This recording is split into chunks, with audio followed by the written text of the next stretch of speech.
Your audience, so I like that you said that you didn't write to a specific audience, you just wrote to an audience. So you didn't create a avatar or anything like that. You just kind of wrote from what was in your heart, right? Yeah, that's Yeah. exactly it. I mean, I just Yeah. would talk about things that were really interesting to me, like my favorite Hmm. video games, my favorite songs. Yeah. I treated the blog, especially in the earlier years, as just like what a blog essentially is supposed to be, which is like a personal diary, a personal weblog of your experiences, and that's the way I treated BGN. And Yeah. even now when I write content, like I've written reviews on TV shows that I've watched or films that I've watched, Hmm. or I'll just do a comment, or I'll just write an essay just on like pop culture commentary about something that's like a polarizing topic right now. Hmm. But yeah, I just talk about things that is interesting to me, and if you like it, great. If you don't, then that's okay too. But yeah, I can't see myself writing stuff that, oh, let's talk about what's the latest situation going on with Drake and Rihanna. Like, I Yeah. can't talk about hot topic stuff like that, and Hmm. even like hot nerd topic stuff. Like, it's got hot nerd Hot topic stuff nerd topics. That's a book. coming coming to a theater near you. I I just can't. I have to. It has to be something that speaks to me. If it is Yeah. something that is a trending topic, like the latest Marvel film or what have you, Mhm. I'm happy to talk. Welcome to the Content Legends podcast. I'm your host, Jessica, but you can call me Jaw, which is Jessica Advocates Wellness. Content Legends provides the behind the scenes look, history, feel, and emotion behind content. Interviewing content creators, researching, and reviewing content of old and how it can be used to tell stories of new. Join us as we explore how content rhythm is life and life is rhythm. Let's make it happen.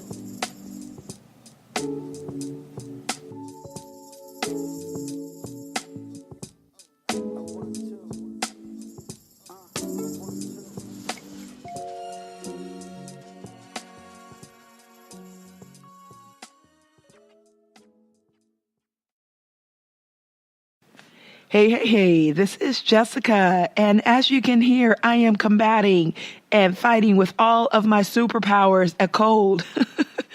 So I apologize in advance for this audio, for the podcast episode.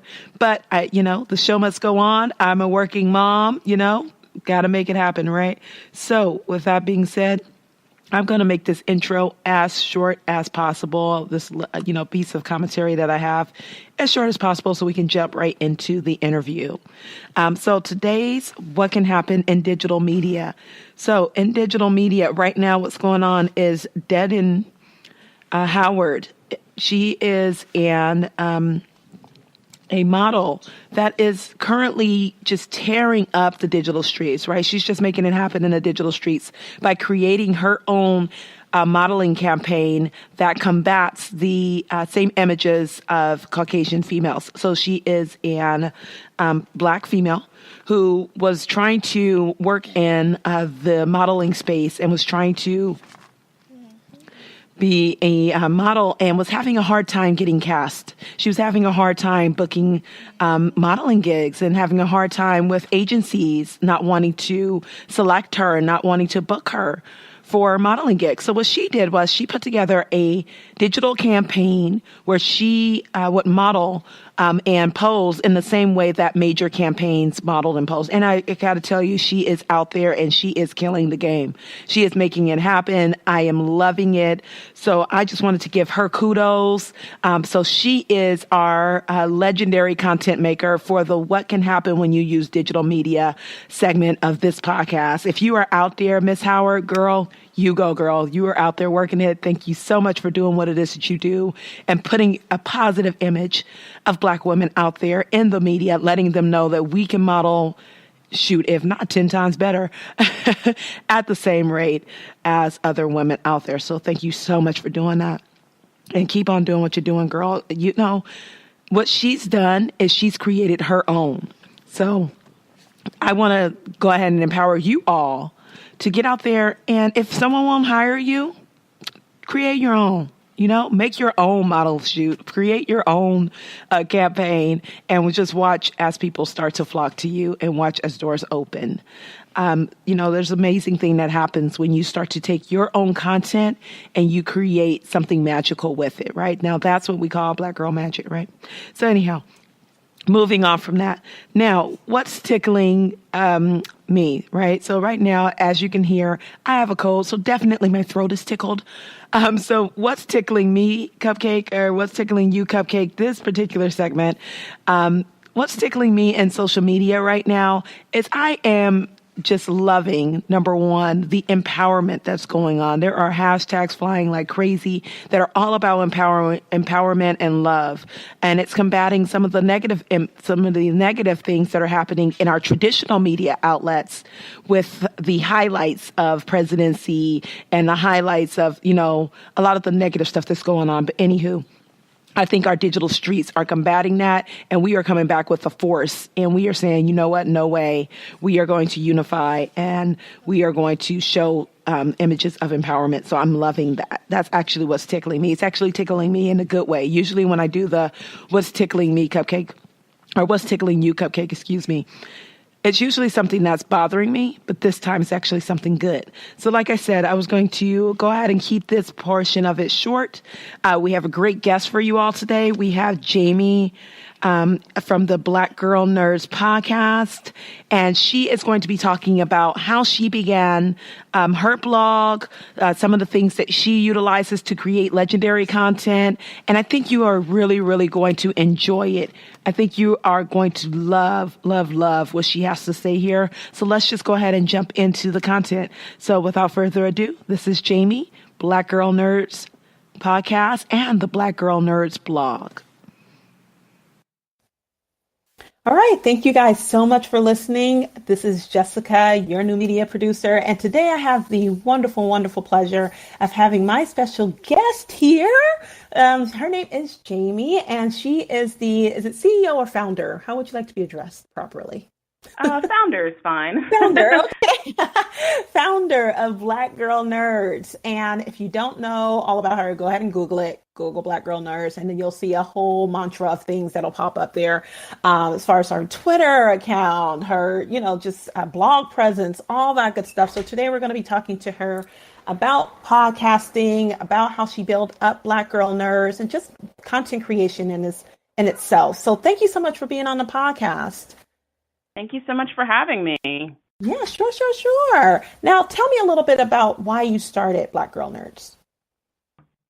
Well, rewind back to February 1st of 2012. I was just kind of bored and looking up information on the interwebs, and I had noticed that nerd culture, if you will, was getting really popular, and all of these really cool shows were on TV that celebrated nerds, like Big Bang Theory and Captain America.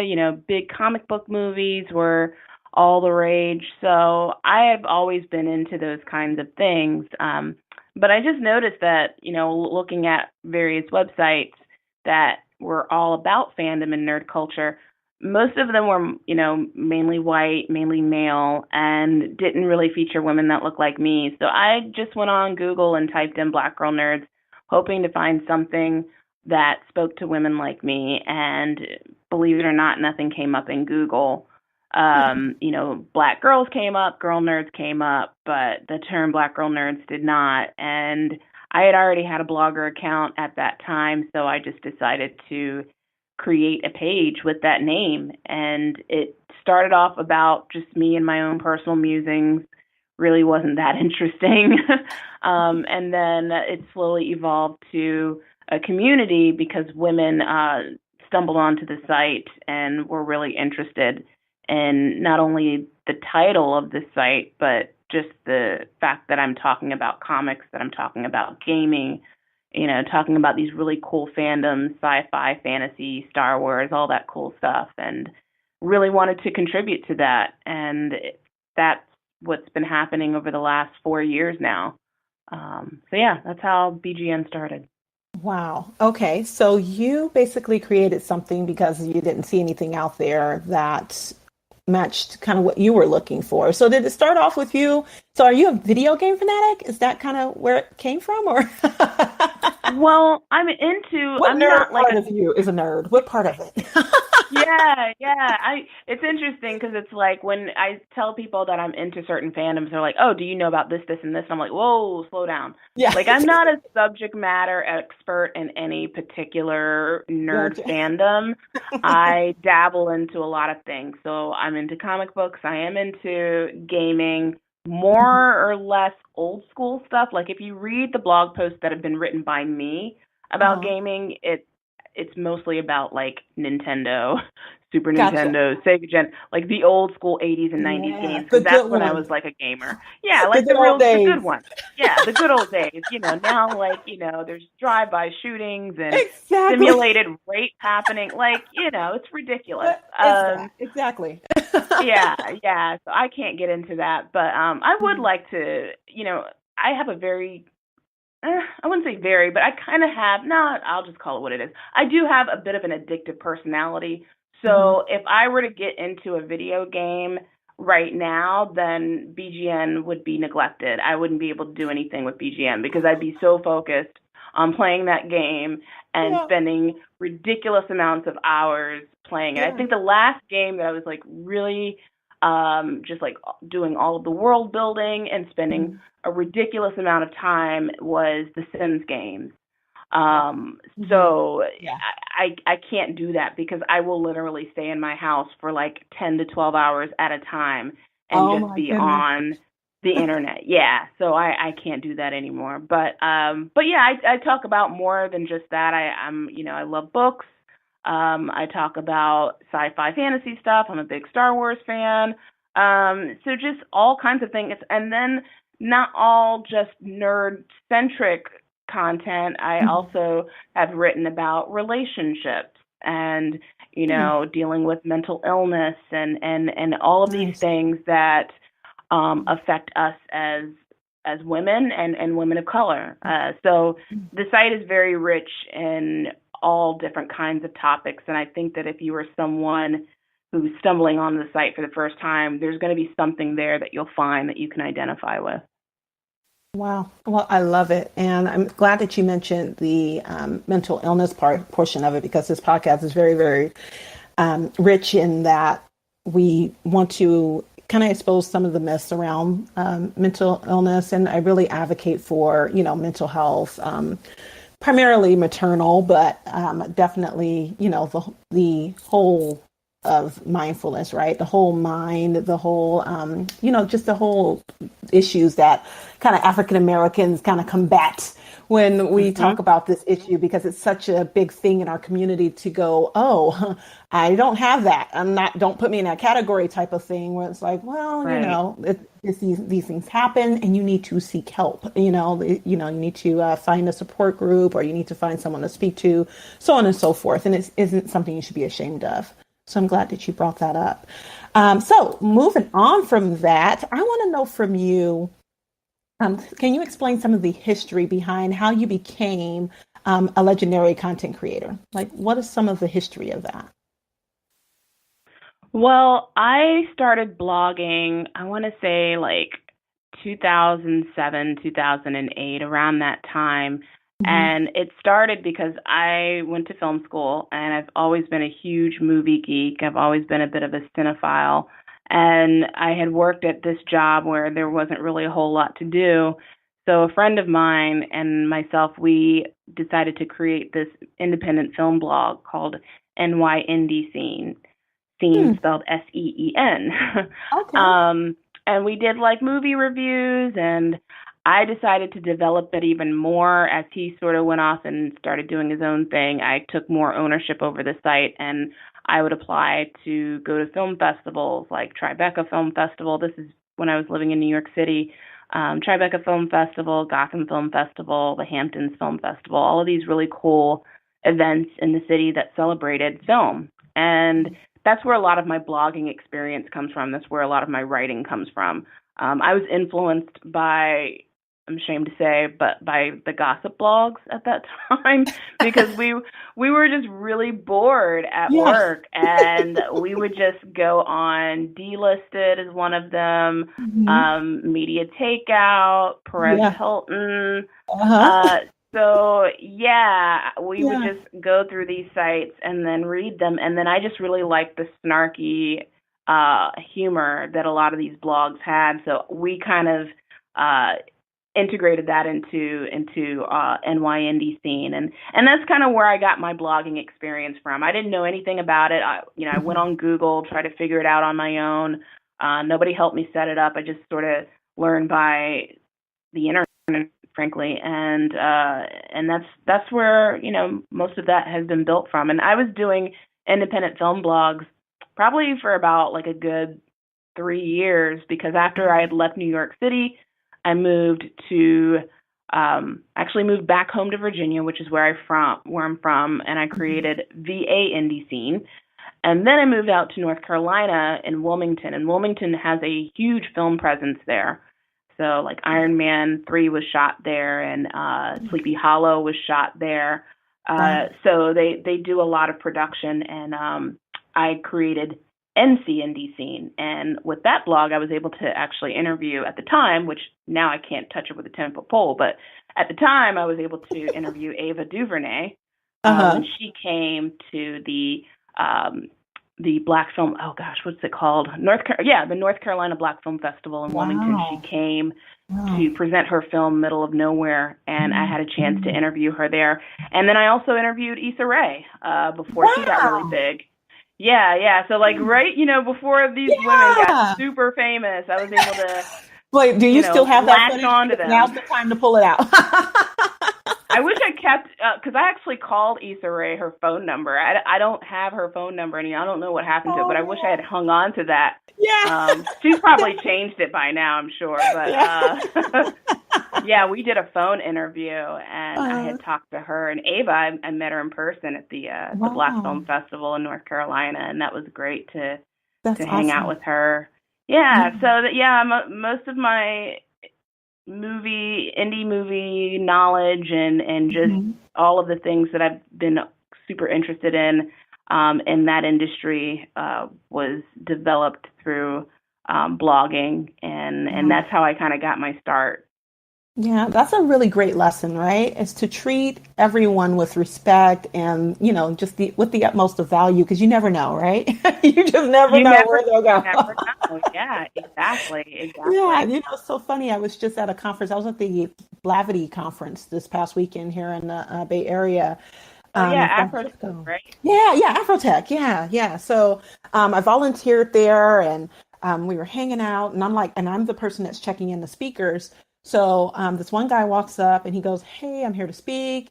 And I'm like, "Okay, great. Welcome to the event." And I'm like shaking his hand and he's like looking at me like, "Wow, she's really nice." Like you could tell his face kind of lightened up and he's like got a little pep in his step. And I grabbed his name and I gave him his name badge and I said, "Hold on one second. We're going to have someone walk you back." And he was like, "Oh, wow. Okay." And I asked him if he wanted a bag, one of the like little icon, little giveaway bags that you have, swag bags. And he's like, no, I'm good. I was like, okay, you don't want our little bag, huh? He was like, no, I'm good. So he walks off. I go and tell the organizer, hey, we have the speaker here. And she goes, okay, great. So she goes ahead and she walks him back. She comes back to me. She goes, thank you so much. And I'm like, why? She's like, that was the CEO of Pinterest. I'm like, oh my God. Wow. I'm like, oh crap. Because you just never know. This is, a guy, he wasn't black. He walked up and I'm like, hey, you're here to speak, and I'm treating him just like I treat everyone else. Wasn't any, shade or nothing thrown his way. So I was like, wow, I'm really glad I didn't, like go like, what are you doing here or something like that. So anyway, you never know, right? You just You never never know. know. I mean, you've got to be, and the tech industry, it's actually a pretty small industry. So, Yeah. especially amongst people that are CEOs or in members Mhm. of leadership, Yeah. everybody kind of knows everybody, or at least knows some people within that circle that knows Mm. them. And you really have to be careful, how you interact with people, and you don't want to Exactly. give off a bad impression. You don't want to seem Mhm. condescending or rude. I mean, these are just like basic things. Like Exactly. You you should should be a know. nice You human should be being. doing it anyway, but Yeah, yeah, yeah. But the the first impression that you can make on someone, that's the only shot that you have. And if it's a bad one, it will stay with people for a long time. Mm-hmm. So, Oh yeah. yep. Oh yeah, definitely, definitely. You just like we say, you never know. So always treat everyone with the utmost respect and kindness. Yeah. All right, yeah, because he was dressed very modely. Like it wasn't like a suit or tie, So And it all was of the like, CEOs dress so homely, they don't even dress like, yeah. you know, The whole, I you guess it's the Mark Zuckerberg swag, if we even use swag anymore. I don't mhm. know what that is. Oh, But he's like created this culture of swag. exactly. So anyhow, all right. So moving on. So what is since we're talking about content creation and you kind of given us some background about your experience in indie films and things to that effect, I'd like to know from you what is your formula or your system for creating legendary content, like with your blog or in the past with the films. I don't have a system. I just write what I think is really interesting. I think in the earlier days, I tried to discipline myself to create X amount of blog posts per week, Hmm. just so I can make sure I have steady content on there. But that's fiddled down significantly, and certainly because there's a lot of other writers aside from me that's creating content on the site. But I think earlier on, just I wanted to make sure that whatever I'm writing about was authentic, Hmm. something that speaks to, my personal experiences. I wasn't trying to write for an audience. I was just writing to an audience. Yeah. And as it turned out, a lot of what I was saying resonated with people, even if it Hmm. wasn't about nerd stuff. They could totally identify. I had written a series about online dating, and I think it was like a 6 or 7 part series, and just talked about my random Yeah. experiences of the ups and downs of Yeah. dating online. And Hmm. it got a lot of traffic. A lot of people commented on it, and it even spiraled into having a discussion on a podcast about it. So, Wow. just writing things that you think are important to you, and being very transparent and being willing to put yourself out there, because Yeah. it's on the internet. It's indelibly printed on there forever. So whatever Right. you say, it's Hmm. gonna a whole bunch of different eyes are gonna be on it. But yeah, that was kind of my thing. I didn't really have a specific So system did you set in place. plan the dating one, or did you kind of just say, you know what, I think I'm just going to blog about this? This dating thing is kind of now. Was it I didn't read the blog post, so was it like dating sucks online, or was it I'm so inspired dating dating online? I think it was the former. It was like mainly dating stuff, Yeah, and I'm single still, and I don't understand what's going on. Every guy out there is terrible. yeah. Yeah, I talked about a lot of the mishaps that I Hmm. encountered Hmm. while perusing for love online, Yeah. and you know, I think I So should those probably digital eventually write streets wouldn't give you about it. no love on the digital streets. No, no love on the digital streets. I'm telling you, it's hard out Yeah, yeah. there. Oh, that's great. So your audience, so I like that you said that you didn't write to a specific audience. You just wrote to an audience. So you didn't create a avatar or anything like that. You just kind of wrote from what was in your heart, right? Yeah, that's exactly it. I just Yeah. would talk about things that were really interesting to me, like my favorite Hmm. video games, my favorite songs. I treated the blog, especially in the earlier years, as just like what a blog essentially is supposed to be, which is like a personal diary, a personal weblog of your experiences, and Hmm. that's the way I treated BGN. And Yeah. even now when I write content, like I've written reviews on TV shows that I've watched or films that I've watched, Hmm. or I'll just do a comment, or I'll just write an essay just on like pop culture commentary about something that's like a polarizing topic right now. Hmm. But yeah, I just talk about things that is interesting to me, and if you like it, great. If you don't, then that's okay too. But yeah, I can't see myself writing stuff that, oh, let's talk about what's the latest situation going on with Drake and Rihanna. Like, I Yeah. can't talk about hot topic stuff like that, and Mhm. even like hot nerd topic stuff. Like it's got hot nerd Hot topic nerd topics. That's a book. coming coming to a theater near you. I I just can't. I have to. It has to be something that speaks to me. If it is Yeah. something that is a trending topic, like the latest Marvel film or what have you, Mhm. I'm happy to talk about it because I've done articles about Marvel films. Like I wrote this article that got a lot of traffic about Fantastic Four, and that I liked the movie in spite of the fact that everybody else didn't, and Mhm. that got a lot of traction. So like I still talk about pop culture stuff, but I rather talk about things that I'm like just okay, I have a lot to say on this topic because for me as a writer, I'm a very slow writer. It takes me a while to get my thoughts together. I want to make sure I'm articulating myself properly. And if I'm not feeling the topic, it's going to take me forever to write it, or I'll just procrastinate and just not finish it. So, yeah. Wow.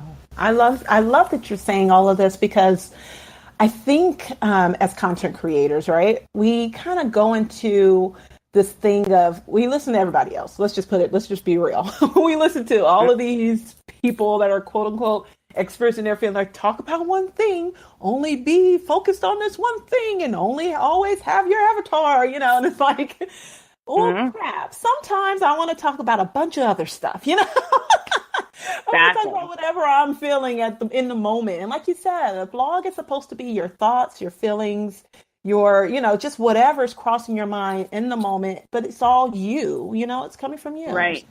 Yep. Yeah, yeah. So that's great. But you also, I wanted to bring up that you had a hashtag that went kind of viral with what was it? Give me the name of the TV show. Lord, can't think of it. Queen Sugar. Queen Sugar. Oh, yeah. Queen Yeah, Sugar. yeah. Mm-hmm. What was the name of the hashtag? Gimme sugar. Gimme sugar.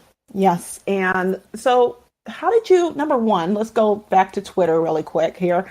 How did you Mm-hmm. get into the whole Twitter game? Because it's one thing for you to have a blog and to be blogging. And of course, you need to go ahead and promote all that good stuff via social media. But it seems like your Right. presence on Twitter is just stellar. Like it's just, it's there. And it's just like, we're here, we're loud, and we're just, we're nerdy. So,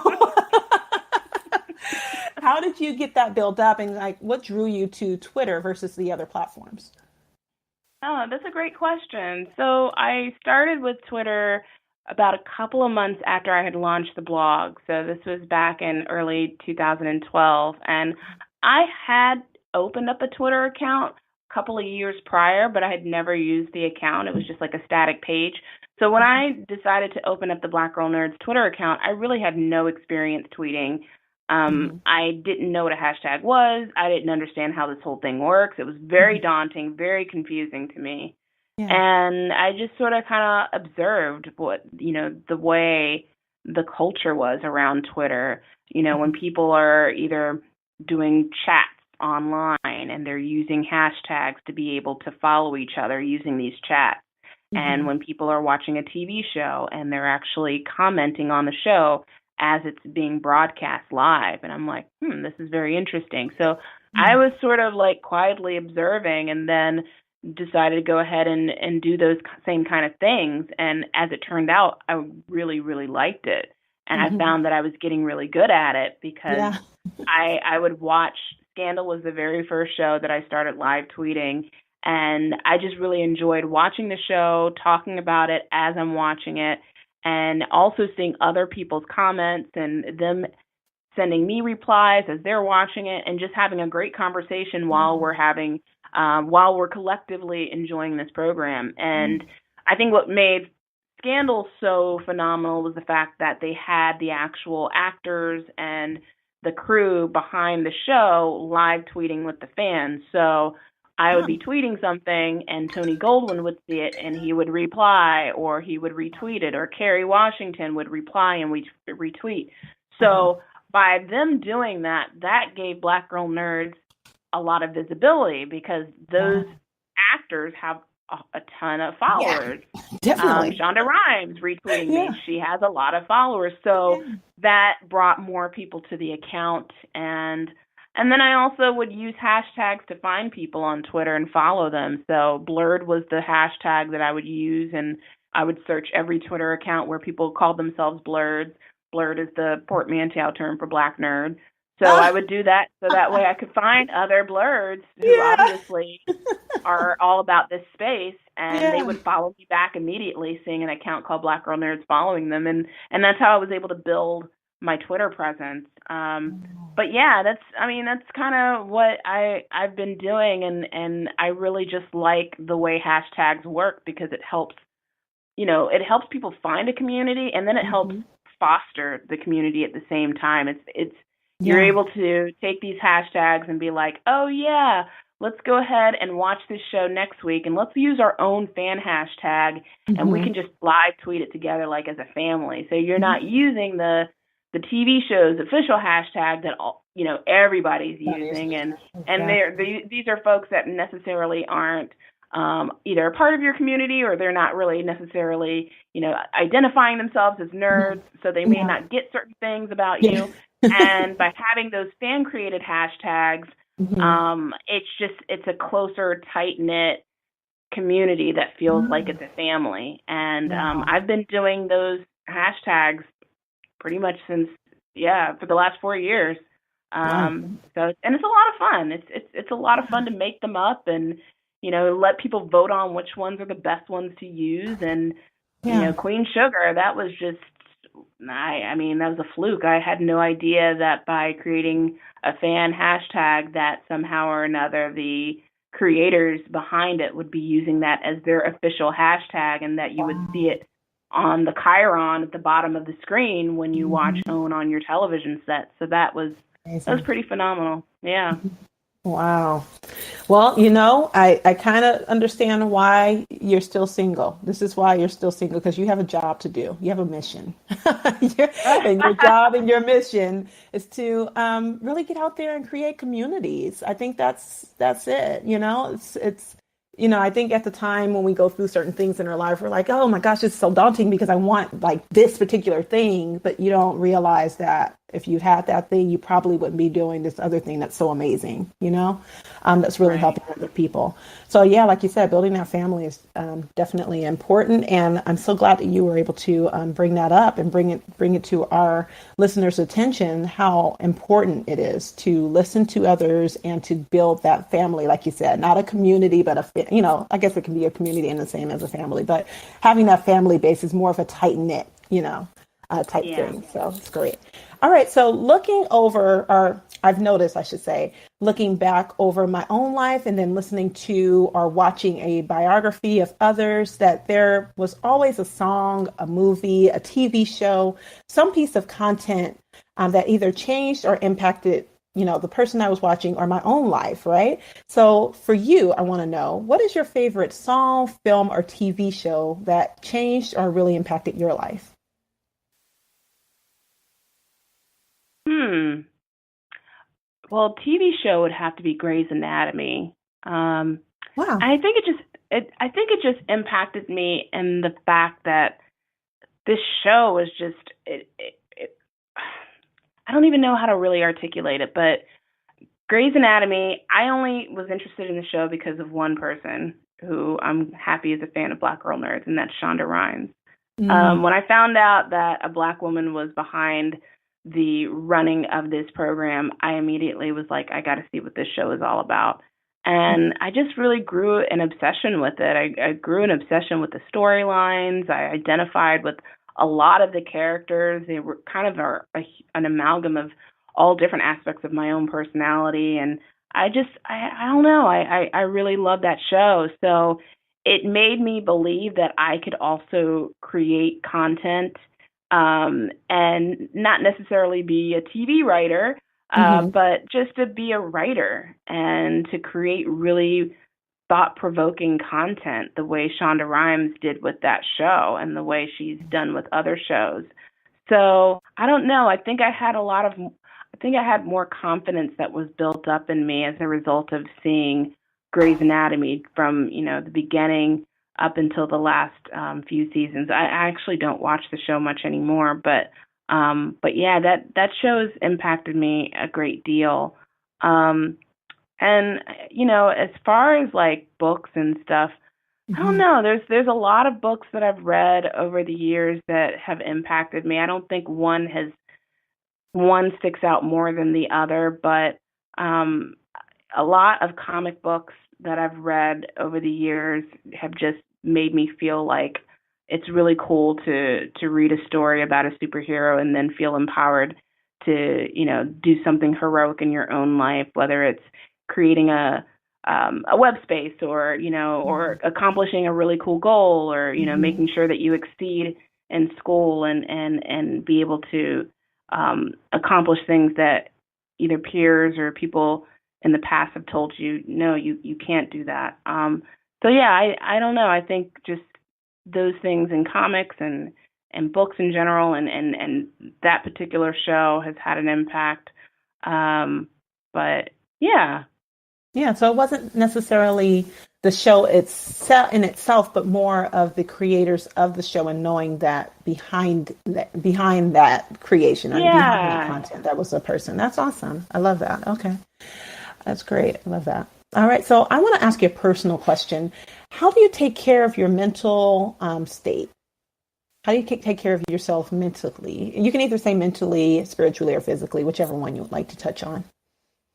Well, prayer definitely helps. I mean, it's something I don't practice often enough. I should. I used Yeah, to. think that goes for us um, all. yeah, Yeah. yeah. I used to pray every morning when I woke up and before I go to bed, and I try to make sure I do it at least before I go to bed. But prayer definitely helps, especially when I'm just feeling really stressed and anxious, and just confused about why all of these circumstances are happening to me, and I just am questioning my life choices. It helps. I try to just have a day to just relax and not kind of unplug from the internet, even though I'm on the internet constantly, as you Yeah. can see from my Twitter account.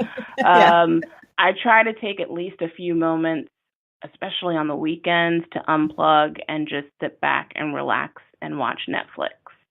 Oh, good. Watch a TV series, watch a movie, just kind of sit back and relax and do that. And then sometimes just sitting back in my recliner chair and reading a really great book helps. Nice. So that quiet time is really something that's very important to me, whether it's in the form of prayer, whether it's in the form of reading a book, or just, watching television. Nice. I love it. All right. So I have two more questions for you, and then we can go ahead and shut down here. So I'd like to ask everyone kind of when they were a child, anywhere from age 5 and up, if you can remember that far, what was the one thing like you wanted to be when you grew up, if you can remember? Oh man, I was one of those indecisive kids. Like Yeah. one day on Monday I wanted to be this, on Tuesday I wanted to be that. I Uh-huh. remember as a kid wanting to be a lawyer. I Hmm. don't know why. I think it was because I watched The Cosby Show and I really liked Claire Huxtable. Yeah. Um, I think that had to be the reason. See, content again, right? There's no other reason. Yeah. And then I wanted to be an actress Hmm. because I was obsessed with all my children and I wanted to be Susan Lucci. Yeah. So I, I think I was right there with you. yeah, yeah. I don't know what that was, It's the but I dramatic. really, It was just there, you know? yeah, it really was. It really was, and had some Yeah, great yeah. performance. So yeah, I remember wanting to be an actress at one point. I remember also wanting to be a TV anchor at one point. I wanted to be on the news and not be a reporter, but be at the news desk and be an Mm. anchor. Yeah. Um, so those are the things that I I remember think wanting to be those as a kid. all align with me, except I wanted to be a rapper too. So I like had all these rhymes that I put together, and I'm like, yeah, yeah, And then I remember my brother was like, no, no, and I'm like, I can do it, you know. But there were very little female rappers, you know. So Yeah, that's true. Yeah. yeah. So I was like, well, I don't know. I guess I have to kind of go with the guys. I don't know. Anyhow, All right. So tell me, you've talked about all these things that you're good at. Please tell me something that you're definitely not good at that you'd like to delegate to others. Um, I don't think I'm that great of a writer. Oh my gosh. No. End of I interview. That's it. She's lying. No. I'm just being honest. I mean, I No. write and I've written a lot of content and I have a book Yeah. that's going to be coming out, but I don't think I'm like that, but I guess because I'm my own worst critic. Yeah. Yeah. Um, Yeah. so that, Like you want to see some um, bad writing? Let me send you some of my blog posts. You will see some horrible grammar. You're like, oh, I'm a genius compared to this. Like,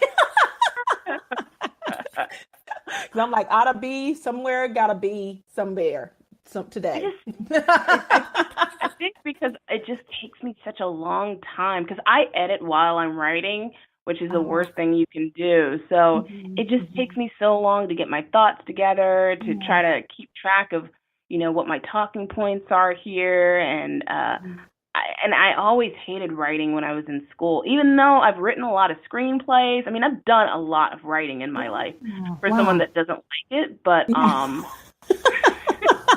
I guess I've seen so many great writers on Black Girl Nerds. I'm like, I want to be that. Oh, yeah. That's the things. But I think something that I'm really not good at is drawing. Like I don't do artwork at all. So all of the artwork that you see on Black Girl Nerds is not me. At all. I would love to draw. I would love to learn how to be like Yeah. a good artist. But then again, I don't think being an artist isn't something you can learn to do. I think it's a God given, like born Mhm. gift we'll have. You either can do it well or you just can't at all. Yeah. Writing is different. I think you can grow into being a great writer, but being an artist and illustrator, I think that's something that takes a certain level of skill that you just happen to have. Yeah. It's just Um, right. Hmm. yeah, so definitely those are the things. I don't know. Those are the things that just immediately come to mind when you ask that question of what I'm not good at that I'll delegate to somebody else to help me with. Here, I mean, draw this. I do write stuff on here, but a lot of the content these days on BGN is by some really great, fantastic contributors that I'm so glad that they're interested and willing to lend their voice to the site because it's definitely needed. So yeah. So I actually lied. I have one more question after this one because it just came up to my mind when you talked about the contributors. How did you go about finding contributors for the blog site, or did they find you? They found me when I first launched the website. Literally within 24 hours, I had a published author contacting me, asking me, "Hey, I would like to contribute to your site." Wow. So yeah, Wow. it's kind of always been that way.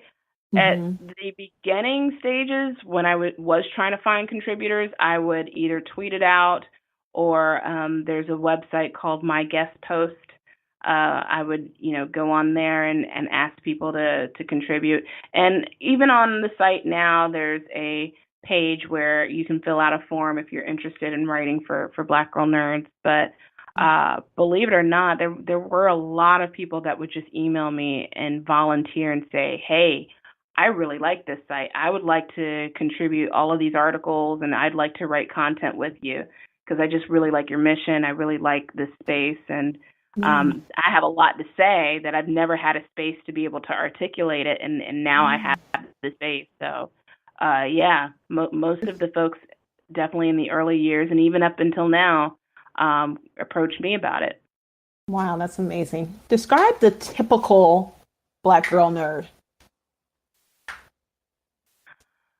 You know, I What mean, is I she like? think that the typical I don't know. I mean, I guess the typical nerd, typical black girl nerd would be someone who is awkward, who's an introvert, Hmm. someone who wears glasses. I mean, these are like these stereotypical tropes, and all of those things are definitely me. But what I've come to learn since creating this space is that there's so many of us that are not these Mhm. stereotypical tropes that you see in TV and movies and read in books and such. So I think just the term nerd itself is very elusive now. I mean, anybody can be a nerd, and I think that's great. I mean, I'm glad it's a term that's being celebrated and Mhm. people are embracing it in different kinds of ways. But yeah, I don't even think there is a typical black girl nerd. I think a black girl nerd is someone who just embraces their identity and embraces all of these eccentricities about things that they love, whether they're into anime, whether they're into sci-fi fantasy, whether they're a bookworm, whether they're into science and tech and the STEM Mhm. industries. Whatever your fancy is, you just embrace the intellectual side and the geeky side of yourself, as well as your own identity as a woman and a woman of color. And I think that is definitely something that all of us as Black girl nerds can relate to, and we share collectively in this space. Yeah, definitely. I love that. I'm definitely a black girl learner. Like I told you when we first talked, and I had seen that title, I was like, ah, where have you been? All my life. Because it's like you said, it used to be the thing where if you had glasses when I was in high school, and I think we're about the same age. When I was, oh my gosh, you could not even say that you were with the nerdy table or whatever. It was like, oh, you Mhm. know. But now there's a certain power that comes along with it. It's like, yeah, I am, and it's like, oh, you're smart. Oh, I got to sit with you. Or I got to hang with you because tech or X, Y, and Z. You know so much. It's more of a wealth of knowledge. So you get that empowerment that's connected to it. Whereas before it was It's like a negative. important.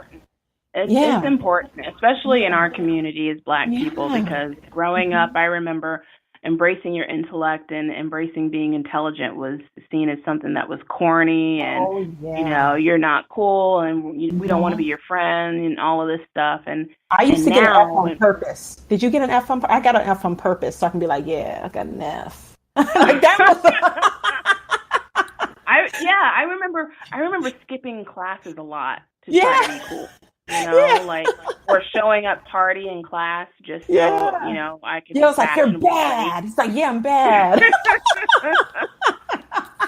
Exactly, Yeah, exactly. looking back on that, So it's like that was so stupid. It was it just was so stupid. And it's like now, if you're really smart, you're someone that could be the next Bill Gates, the next Steve Jobs. exactly. So yeah, I'm about that life. I'm trying to collect Exactly, those right? checks. Yeah, I'm about that money. Okay, I'm about that paycheck. Yeah,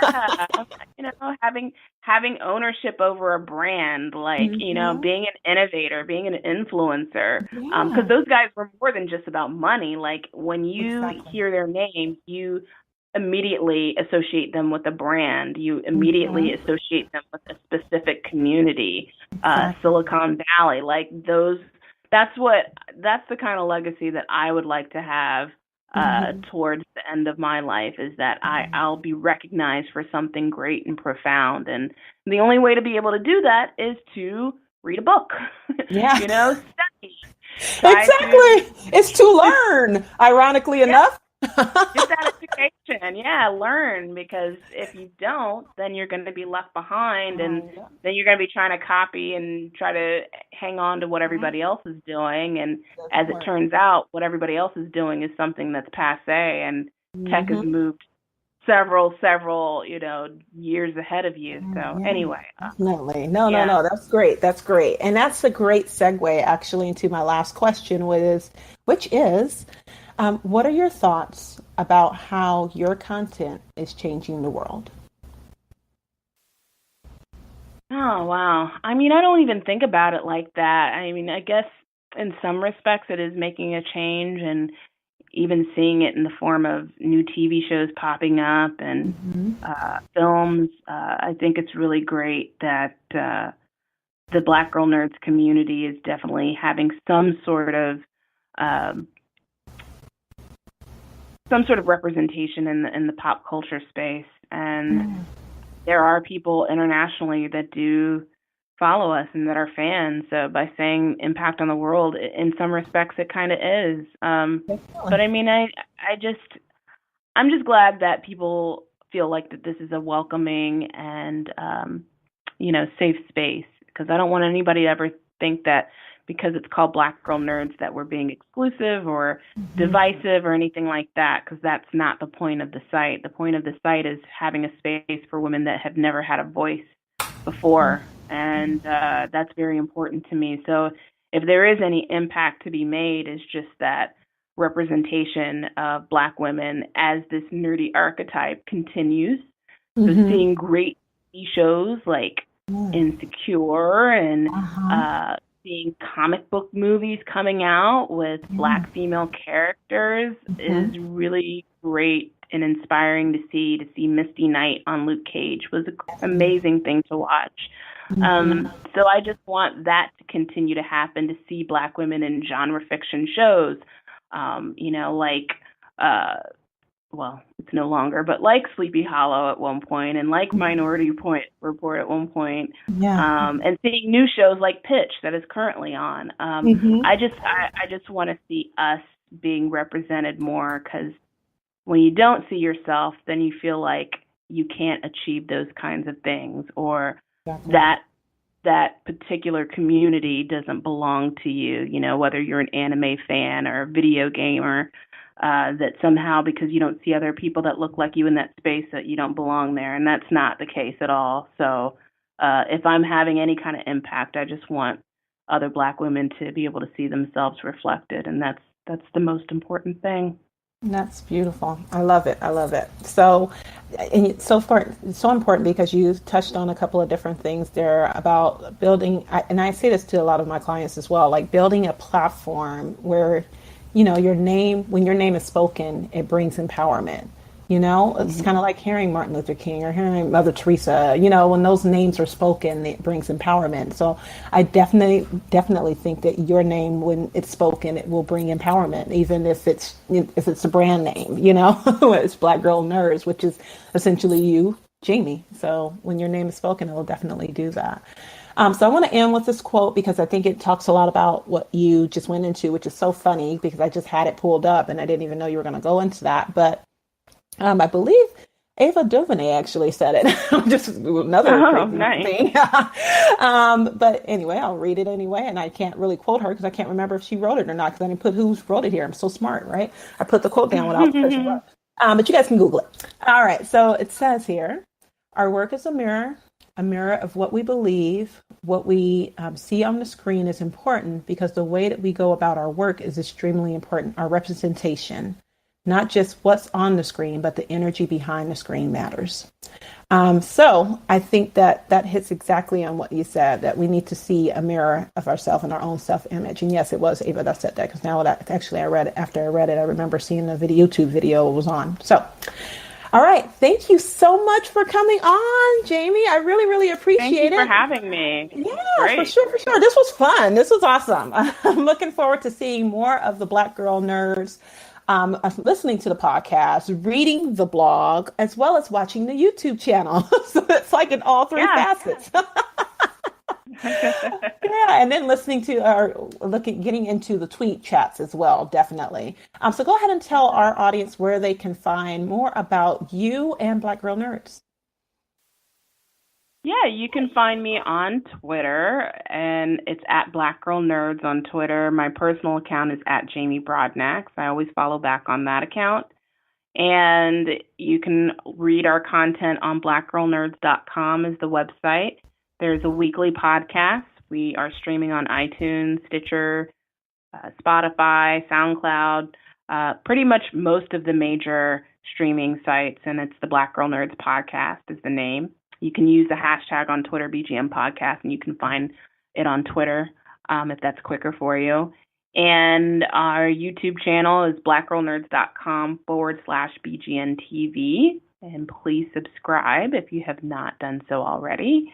And we have a store, so if you ever want to get merchandise like T-shirts and coffee mugs and mouse pads and fun stuff like that, it's blackgirlnerds.com/T-shirts. And last but certainly not least, you can look for a book that's going to be coming out about Black Girl Nerds, written by myself and Shelley Stratton, which really excited about that, by Penguin Random House Publishing. Awesome. And that should be coming out in 2018. So look for that wherever books are sold. Oh, wow. I am looking forward to it. So Jamie's going to be hitting the scene, speaking and doing all kinds of stuff. Well, like she's already doing it, but she's really kind of turning it up, I'm sure, with the book coming out. So thank you so much, Jamie, for joining us. You guys go ahead and check out Black Girl Nerds. So thank you guys for listening. That was Jamie from the Black Girl Nerds podcast and the Black Girl Nerds blog. Jamie, what can I say? You are amazing. For you to take the instance and the stance and create something anew, it's wonderful. And I just want to, number one, give you a hand clap. Woo! Right?